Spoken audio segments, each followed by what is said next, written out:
Just a second, can I possibly? And you've heard that live on air, people. How you doing?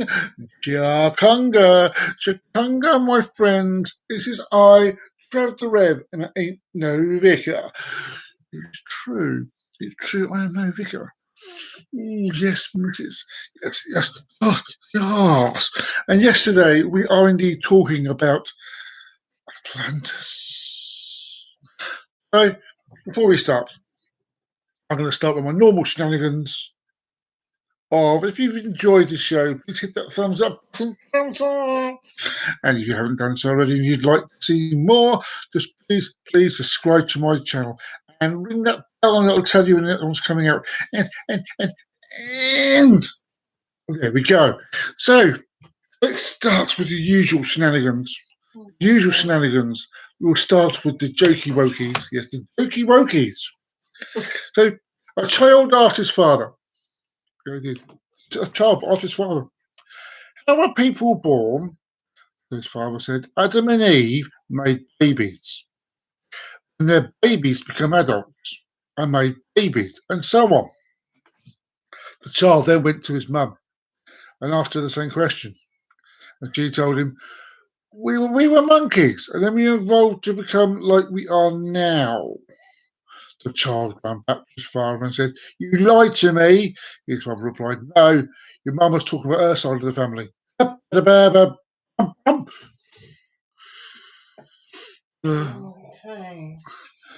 Mr. and Mrs. Brown had two sons.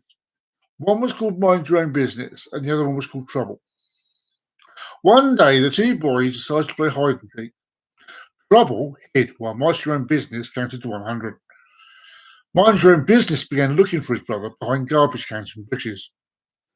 Then he started looking in and under cars until a policeman approached him and asked, what are you doing? And again the boy replied, what's your name? The officer questioned. Mind Your Own Business. Curious, the policeman inquired, are you looking for trouble? The boy, yeah, I am actually. Teacher speaking to Johnny in the classroom. If I gave you two cats and another two cats and another two, how many would you have? 7, replied Johnny. No, listen carefully. If I gave you 2 and another 2 and another 2 cats, how many would you have? 7, replied Johnny. Let me put you to it differently. If I gave you 2 apples, and another 2 apples, and another 2, how many would you have? 6, replied Johnny. Good. Now, if I gave you 2 cats, another 2 cats, another 2, how many would you have? 7! Johnny, where in the heck do you get 7 from? It's because I've already got a freaking cat. You get, see, you've got a cat already. So 2 plus 2 plus 2, and the cat you already got is 7. Reaching the end of a job interview, the human resources officer asked a young engineer fresh out of the Massachusetts Institute of Technology, and what starting salary are you looking for? The engineer replies, in the region of $125,000 a year, depending on the benefits package. The interviewer goes, well, what do you have? What would you say? A package of 5 weeks vacation, 14 paid holidays, full medical and dental, company matching retirement fund of 50% of salary, and a company car leased every 2 years, say a red Corvette. The engineer sits up straight and says, wow, are you kidding? The interviewer replies, yeah, but you start it. He wants an unbreakable amount of money. So, I don't know. A blonde and a redhead have a wrong. This is 2 women. A blonde and a redhead have a wrong. They've just lost their ball. The woman needs to buy another, but only have $500. The redhead tells the blonde, I'll go to the market and see if I can find one for under that amount. If I can, I'll send you a telegram. She goes to the market and buys one for $499. Having $1 left, she goes to the telegraph office and finds out that it costs $1 per word. She stumped on how to tell the blonde to bring the truck and trailer. Finally, she tells the telegraph operator to send the words comfortable. Skeptical, the operator asked how will she know to come with a trailer from just that one word. Redhead replies, she's a blonde, so she reads slow. Come for the ball. Oh, God. Oh, oh, oh. That's bad. Come for the ball. Comfortable. Oh, God. Oh, God. One more. One more. Oh, yeah, really. Oh, just in case you haven't realised by now, Lady Roz is with us. Hello. Woman gets on the bus with her baby. The bus driver says, "It's the ugliest baby I've ever seen." Eek. Woman goes to the rear of the bus and sits down fuming. She says to the man next to her, "Driver just insulted me." The man says, "You go right up there and tell him off. Go ahead, I'll hold the monkey for you." It's, it's, uh, yeah. Anyway, we're going to get on with the discussion for the day. Now, I will read the information, and you can take it as you like. But listen, open-minded, as I begin Atlantis philosophy or Atlantis legend. Atlantis is a fictional island mentioned in an allegory of the hubris of nations in Plato's work, Timaeus and Critias. Yeah, there's going to be Greek words, so don't be surprised if I get some wording wrong. You know, it happens. Where it represents the antagonist naval power that sieges ancient Athens, the pseudo-historic embodiment of Plato's ideal state in the Republic. Ooh, yes. Hey, Carlos, me mucker, how are you doing? Oh, that's two shows. I wish I'd run. You've come along and see me. God, it's nice to see a regular viewer back. Oh, did you like the jokes? Did you like the jokes? In the story, Athens repels the Atlantean attack, unlike any other nation of the world, of the known world. Supposedly bearing witness to superiority of Plato's concept of a state. The story concludes with Atlantis falling out of favour with the deities submerging into the Atlantic Ocean. Lost cities. I know I'm a natural. I'm definitely a natural. The question should be a natural what? Yes, I know. Lost cities, hidden treasures, mystic ships are all part of the alluring marine world. Before I go any further, here's a joke for you, Mark. You might not have heard this one. It's about it's a husband that's sending the kids to bed, and as he kisses his daughter to go to sleep, he begins to hear his daughter saying or praying to God. And he says, she says, "God, please give our love to my mum.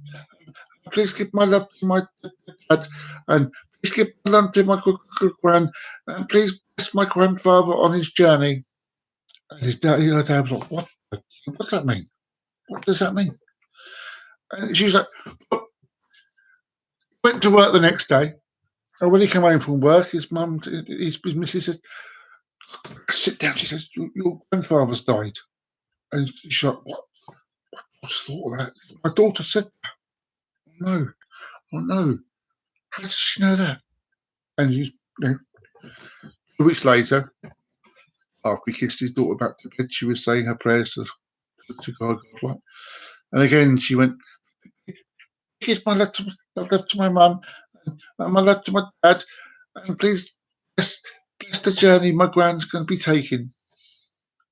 And upon hearing this, her dad started to freak out a little bit again. He said, hang on. And the next morning, so's thing, and passed away. 2 weeks later, again, he'd seen his daughter to bed, and as he's walking away, she can hear the prayers. And she says, please give my love to my mum, and please gives my devil a blessing journey on his way.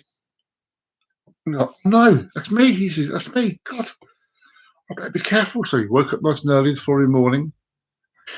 Took his time going to work. No stressing, no road rage. Got to work, relax hard as someone called Carfarley would do. And it went nice and calm for the day. No stressful, no anger. You drove home on a nice, peaceful journey. And as you got home, you got, which is, what's happened to me? So I think I watch some TV now. That's relaxing. So he watched Sesame Street and he watched Grange Hill. Nice, stressless shows. And he went to bed. And he thought, he says, she was wrong. The whole day's long. The whole day's gone long, and I'm still alive. And that's when his missus, come to bed. And she turned, did you hear the news, darling? The milkman died this morning. There you go, Carl. There you go. Anyway, right. Where are we? The lost city of Atlantis, first mentioned by ancient Greek philosopher Plato more than 203,000. 2,300 years ago. It is known as one of the oldest and greatest mysteries of the world. Although it has been discovered in the desert, apparently. Yeah.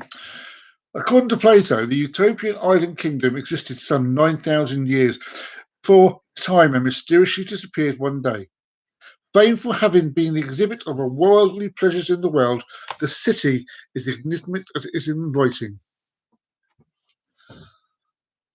I'm glad I made you smile, Carl. I'm glad you made you smile. The Atlantis, as described by Plato, was the last city that was advanced in technology, art, and architecture. When the inhabitants grew too wicked, the town was overwhelmed by a wave. Not that sort of wave either. Not this sort of wave. Was sent by Poseidon. The story teaches people it's not that sort of wave, honestly. How you doing? Yeah. The story teaches people about the effects of the gradual corruption of human society, because we're just trouble, It's like greed and mortal corruptness brought down the great city of Atlantis, so any other city crumbled down to exhibit similar traits.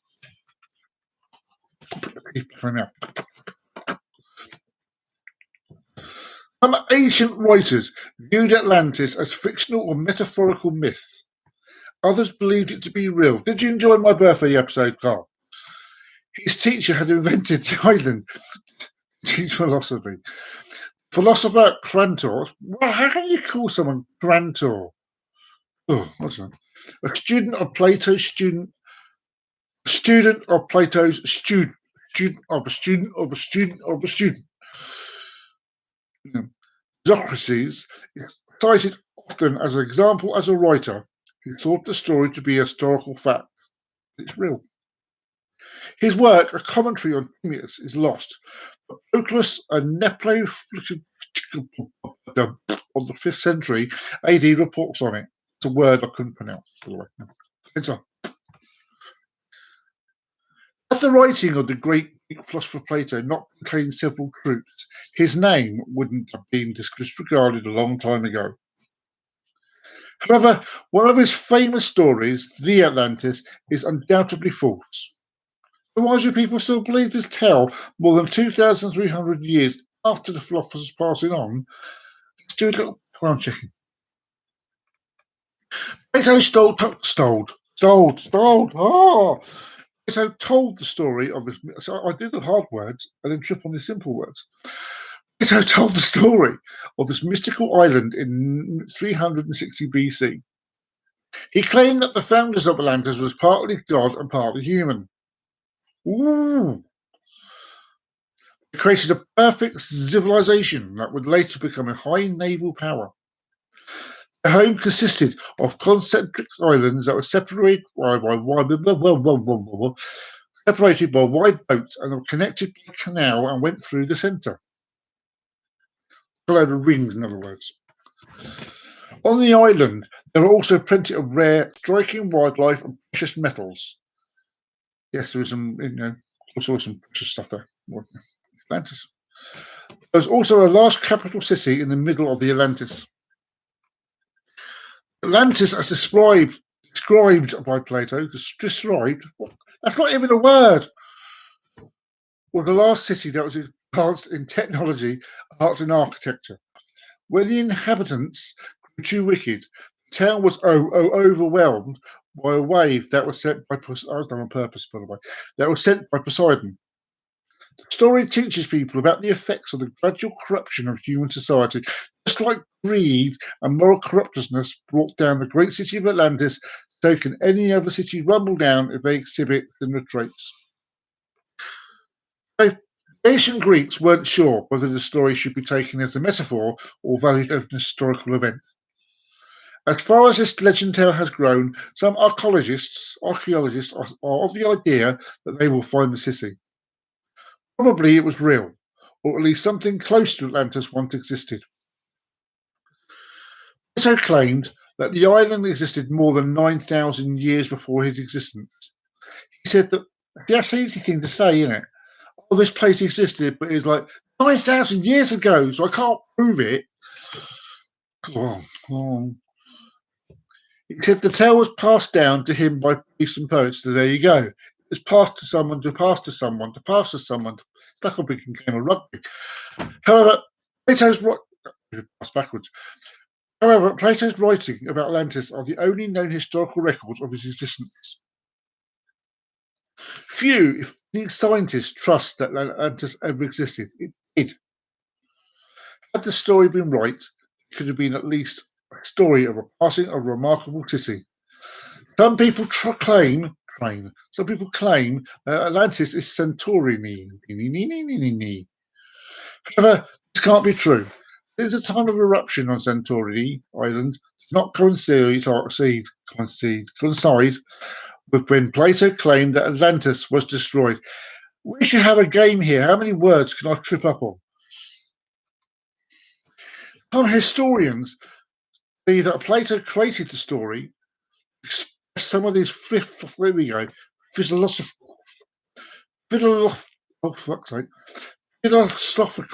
theories. Why are extraordinarily hard words simple to say? He was a National Geographic explorer, and among those who discovered the Titanic wreck in 1985, say that the story may have been merely logical. It was logical. Bard feels that Plato may have invented the story because he was dealing with issues throughout his work and wanted to find a basis for them. His writings seem to have vast ideas of divine versus human nature. I am divine! Corruption of human culture and ideal societies. Plato, not Pluto from Walt Disney World, Plato may have used the Atlantis to talk about his favourite things uniquely. So whether Plato created the story or wrote it based on a real historical event is something that's left for our imagination. But in the meantime, let's pick lessons and move on. Don't disobey the gods, or you'll sink as Atlantis did. The biggest questions that boggle minds of all the scientists is that where is Atlantis? It's on the planet Earth. There you go. Narration suggested that the city is believed to have sunk into the sea after an earthquake or tsunami. According to him, so-called Atlantis was a large island located near the Rock of Gibraltar. Just imagine a big, long stick of rock, with Gibraltar written in the middle, and consisted of Poseidon Temple and concept walls and canals. And that the city under the sea should have been somewhere in the Atlantic Ocean. However, no technology so far has revealed any such city on the ocean bed. While some theories suggested that Atlantis is theorized in the Mediterranean off the coast of Spain, few also argued that it could be under Antarctica. For a long time, Azores was believed to be the size of the city of Atlantis. However, the new researchers have revealed a new site, and the scientists are sure that Atlantis can be found in Cadiz, somewhere between the Spain and Morocco waters. The extent of truth in this story is really a mystery in itself. It's a mystery, and I haven't Yeah. Anyway, yes. Questions like where are Atlantis, and what should be questions like where is Atlantis, or or does it even exist for real, or still unanswered? Until the truth beneath it can be completely unravelled, the world will continue speculating about the existence of the greatest city of all time. So there you go, is the basics of Atlantis. What did you think of that? Did you enjoy that? Please let me know, because I love to hear what you want to say. Now, next subject we're going to be going into, it won't be today, this is the subject for the next video. The next video is deja vu. You may think it's simple, you may have seen it before. You never know. So on that note, it's now time to say farewell. So if you've enjoyed the show, if you've enjoyed my show, please hit that thumbs up button for me. And if you've not done so already, and those watching live will really apply to them, but if you haven't, if you're watching a catch up of this and you'd like to see some more, subscribe to my channel and ring that bell. Ring that bell. I ring the bell. Ding got the bell. Bell. Ooh, yes, ring the bell. Yes. So it's until next time. This is Trev the Red. No Vicar signing off. Bye bye.